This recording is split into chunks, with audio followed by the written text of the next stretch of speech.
दुनिया की हिस्ट्री में ऐसी कोई जंग नहीं हुई जिसमें 80% मुल्क का हिस्सा तबाह हो गया हो, 100% आबादी डिस्प्लेस हो गई हो और 50% बच्चे मारे गए हों। गजा में जो हो रहा है उसे वही कहें जो वो है, यानी जेनोसाइड। इसराइल के तरफ से हमास के सियासी चीफ इस्माइल हानिया की तेहरान में हत्या के बाद नए भारत में कुछ मुसलमान अजीबोगरीब तमाशेबाजी कर रहे हैं। मतलब वही शिया सुन्नी वाला प्लांटेड खेल। कुछ नादान तो ईरान को जिम्मेदार भी बता रहे हैं कि उसी ने मरवा दिया। सोचिए, जिस कम्युनिटी में ऐसे पढ़े लिखे जाहिल मौजूद हो, उनको दुश्मनों की जरूरत क्या है। खैर, रूस ने अमेरिका को वार्न किया था कि वो यूक्रेन को एडवांस और लेटेस्ट हथियारों की सप्लाई ना करे, वरना वो अमेरिका के दुश्मनों के साथ भी ऐसा ही करेगा। कहा जा रहा है और तमाम जानकार लिख भी रहे हैं कि अब ईरान, हिजबुल्लाह और इजराइल के बीच जंग इनएविटेबल लग रही है। साथ ही रूस अब ईरान को एडवांस और लेटेस्ट हथियारों की सप्लाई भी दे रहा है। यूएस कैरियर ग्रुप्स और यूएस बेसिस भी निशाने पर हो सकते हैं।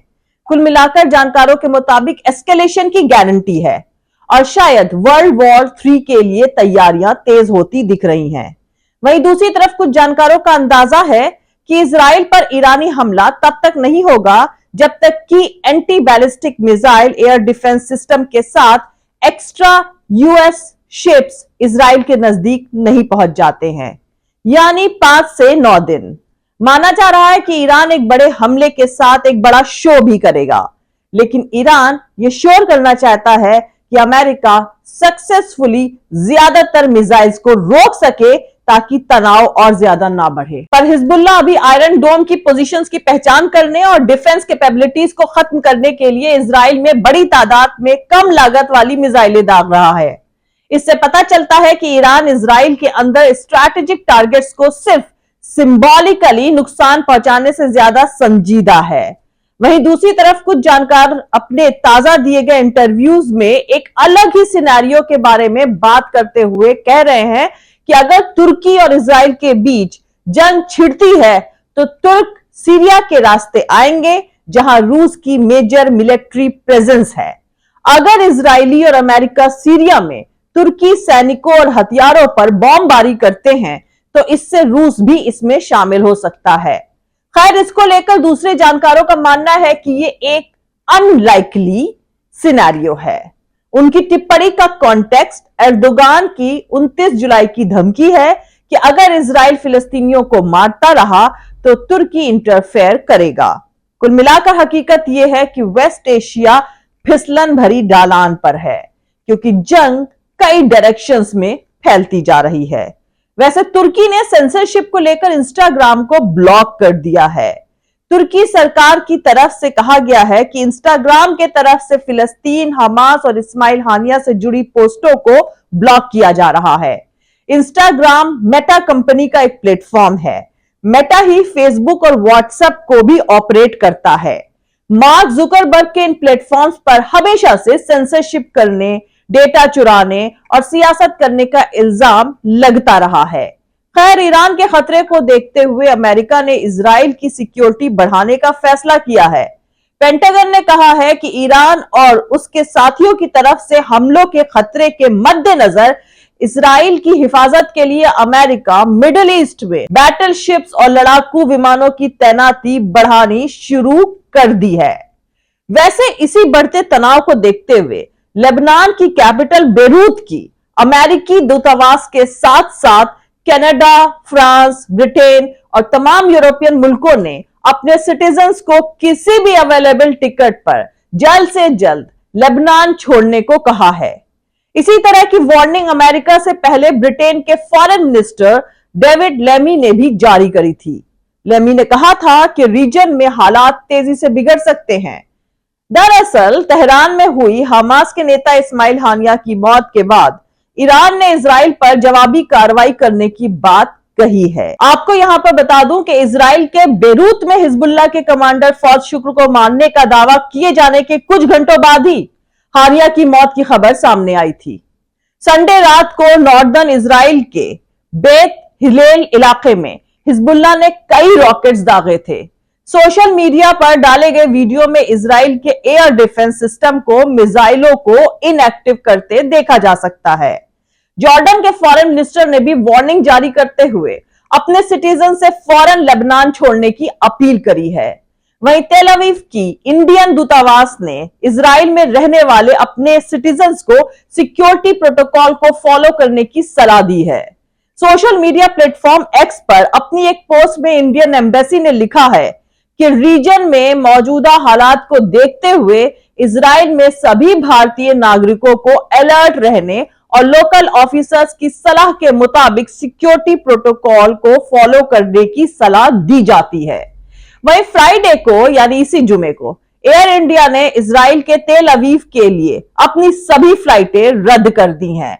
अपने इस कदम के लिए एयरलाइन ने बिगड़ते हालात का हवाला दिया है। दोस्तों, एयर इंडिया के अलावा कई मुल्कों की एयरलाइंस ने भी तेल अवीव के लिए अपनी अपनी सभी फ्लाइटें रद्द कर दी हैं। इस रीजन में ताजा तनाव तेहरान में हमास के नेता इस्माइल हानिया की मौत के बाद बढ़ता जा रहा है। भारत ने अब तक हानिया की मौत पर कोई रिस्पांस नहीं दिया है, जबकि तेहरान में हुए हमले में मारे गए हानिया पर अमेरिका समेत कई देशों ने बयान जारी कर दिए हैं। जैसे कि आप सब लोगों को पता ही है कि इस्माइल हानिया ईरानी प्रेसिडेंट मसूद पेजेश्कियान की ओथ टेकिंग सेरेमनी में शामिल होने के लिए तेहरान गए थे। भारत के तरफ से मोदी सरकार में कैबिनेट मिनिस्टर नितिन गडकरी भी ईरान में इस सेरेमनी के लिए तेहरान में गए थे। हमास और ईरान ने इस्माइल हानिया की हत्या के लिए इजराइल को जिम्मेदार ठहराया है, जबकि इजराइल और आईडीएफ ने इस पर अभी तक कुछ नहीं कहा है। इस वारदात के बाद से रीजन में हालात बिगड़ने का सिलसिला काफी तेज हो गया है। दोस्तों, मिडिल ईस्ट में लाखों भारतीय नौकरी करते हैं।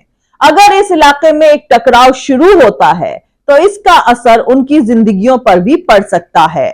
इस्माइल हानिया की हत्या ऐसे वक्त पर हुई है जब इजराइल और हमास के बीच बीते साल 7 अक्टूबर से जंग जारी है। ईरान ने अपनी जमीन पर हुई इस हत्या के बाद बदले की बात कही है, जिसके बाद से आग इस रीजन के बाकी मुल्कों तक फैलने की पॉसिबिलिटीज को देखते हुए भारत का फिक्रमंद होना वाजिब है। वैसे तो जानकार मानते हैं कि इस्माइल हानिया का मामला हमास की इंटरनल सियासत और इजराइल का मामला है। इसका भारत से किसी तरह का कनेक्शन नहीं है और भारत ने इस मसले में खुद को वैसे शामिल भी नहीं किया, जैसा अमेरिका समेत वेस्टर्न कंट्रीज कर रहे हैं। लेकिन भारत पर इसका कोई असर नहीं पड़ेगा, इसकी कोई गारंटी नहीं है। दोस्तों, भारत का फिलिस्तीन को लेकर नजरिया एकदम साफ है। उसका हमास से सीधा रिश्ता नहीं है। भारत का वहां की लोकल सरकार फतह से रिश्ता रहा है, जबकि हमास गजा में है और उसकी वेस्ट बैंक में कोई खास सियासी मौजूदगी नहीं है। हमास भारत के लिए ना दुश्मन है और ना दोस्त, लेकिन भारत की आवाम एक कॉलोनियल अंपायर से आजाद हुए देश की वारिस है। मौजूदा भारत की आवाम उन पुरखों की वारिस है जो भारत की आजादी के लिए लड़े।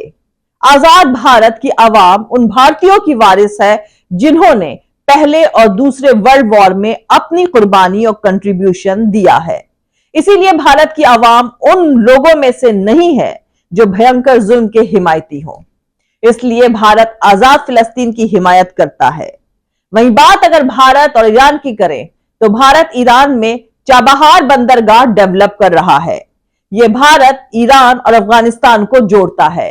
भारत के नजरिए से देखें तो यह बंदरगाह अरेबियन सी में चीन की मौजूदगी को चुनौती देने के लिहाज से काफी अहम है। खैर, अब अहम सवाल यह है कि अगर ईरान की तरफ से इजराइल में कुछ बड़ा किया गया और अमेरिका ने एक बार फिर बैन लगा दिया तो इस प्रोजेक्ट पर कितना असर पड़ेगा। दोस्तों, चाबहार बंदरगाह पर भारत ने हाल में ज्यादा काम किया है। इस पर अमेरिका का पॉजिटिव रुख नहीं दिखा, लेकिन इसके बावजूद भारत फिर भी वहां लगातार काम करता जा रहा है। इसका मतलब यह है कि भारत पर इन सबसे ज्यादा असर नहीं होता। वैसे तो ईरान और इजराइल दोनों से ही भारत के रिश्ते अच्छे हैं। एक वक्त पर कतर के रिश्ते जरूर खराब हुए थे, लेकिन अब भारत के रिश्ते उसके साथ भी अच्छे हैं, क्योंकि भारत की फॉरेन पॉलिसी आजाद है। दरअसल भारत बाइलैटरल रिश्ते रखता है, यानी अगर एक देश के दूसरे देश के साथ रिश्ते खराब हैं तो उससे भारत से रिश्ते पर कोई असर नहीं पड़ेगा। भारत किसी अलायंस का हिस्सा नहीं बनता है, वो अपने इंटरेस्ट के मुताबिक चलता है। भारत के प्रधानमंत्री नरेंद्र मोदी को यूएई में हाईएस्ट सिविलियन ऑनर मिला है, वहीं वो ईरान भी गए हैं। हेलीकॉप्टर हादसे में जब ईरानी राष्ट्रपति इब्राहिम रईसी और फॉरेन मिनिस्टर हुसैन आमिर अब्दुल्ला की मौत हुई थी, तब भारतीय फॉरेन मिनिस्टर एस जयशंकर ने एक्स पर पोस्ट में लिखा था कि वो संवेदना जाहिर करने के लिए दिल्ली के ईरानी दूतावास गए थे।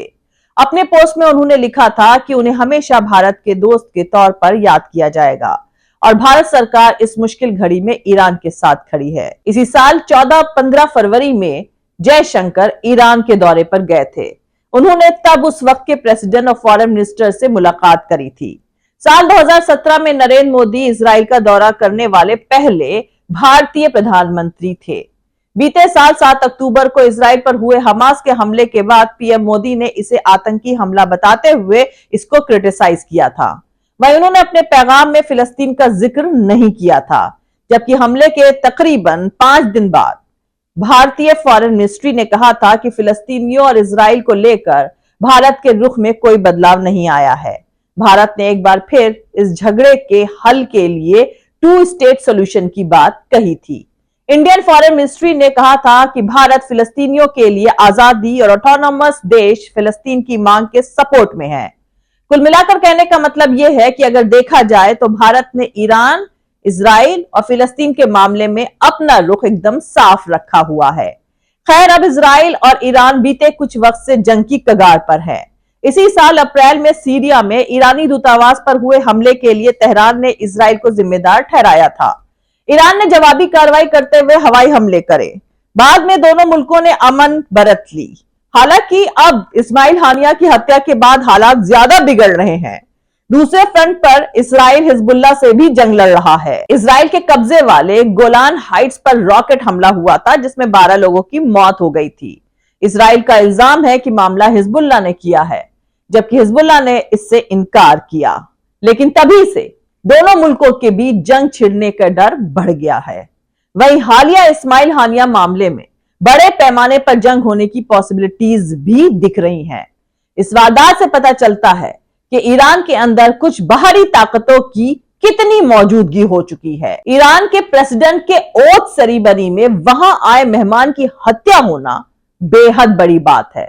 पर अभी भी कुछ जानकारों का मानना है कि हानिया की हत्या के बाद ईरान ने जवाब देने की बात तो कही है, लेकिन पहले के कुछ मामलों को देखने से पता चलता है कि ईरान बड़े पैमाने पर जंग करने के हालात में फिलहाल तो नहीं है।